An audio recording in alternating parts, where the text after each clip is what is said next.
آئیے اب سلطان صلاح الدین ایوبی کی کہانی بھی سنتے ہیں۔ اسلام کا مجاہد اعظم، یہ حلال اور صلیب کی جنگوں کا ہیرو، اور جس پہ امت اسلامیہ کو آج بھی ناز ہے۔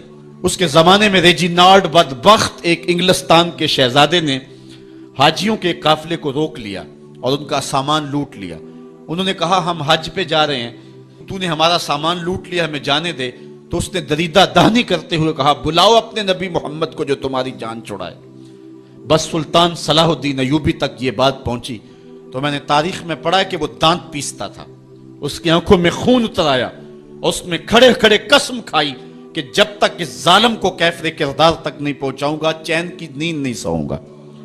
پھر پونے دو سال کا عرصہ آپ سلطان صلاح الدین ایوبی کی زندگی دیکھ کے جنگی مہموں کو ترتیب دیتا رہا، دن رات اس نے ایک کر دی، نیند قریب نہ آنے دی۔ جب نیند بہت زیادہ تنگ کر دی تو پھر وہ خیمے کی چوب کے ساتھ ٹیک لگا کے کھڑے ہو کر کے اپنی آنکھوں کی آگ بجھا لیتا، اور پونے دو سال کا عرصہ اس نے چارپائی پہ لیٹ کے نہیں دیکھا۔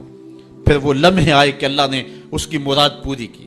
انگلستان کے شہزادے لائن میں کھڑے تھے، اس نے شاہ گاما کو اپنی کرسی دی اور ساتھ کہا ہم جس کو کرسی دیتے اسے امان دیتے ہیں۔ پھر اس نے اس کے جو نائٹس تھے ان کو آب خورے دیے، ان میں پانی دیا، کہا جس کو ہم پانی دیتے ہیں اس کو امان دیتے ہیں۔ پھر جب ریجینالڈ کی باری آئی تو بادشاہ کی رگیں پھول گئیں غصے سے، اس نے تلوار نیام سے باہر نکالی اور اس کی چھاتی پہ چڑھ کے اس کی گردن پہ تلوار رکھ کے اس کے ٹکڑے کرتے ہوئے کہا او کتے، تو نے کہا تھا بلاؤ اپنے نبی محمد کو، محمد عربی نے اپنا نوکر بھیج دیا ہے۔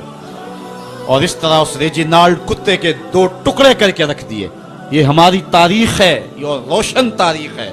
ہمارے اسلاف، ہمارے بزرگ اس دور کے شہنشاہ، اس دور کے بادشاہ اتنی جرأت اور اتنی عظیمت رکھا کرتے تھے، اور آج ہماری کمزوریاں نے دشمنوں کو دلیر کر دی ہے۔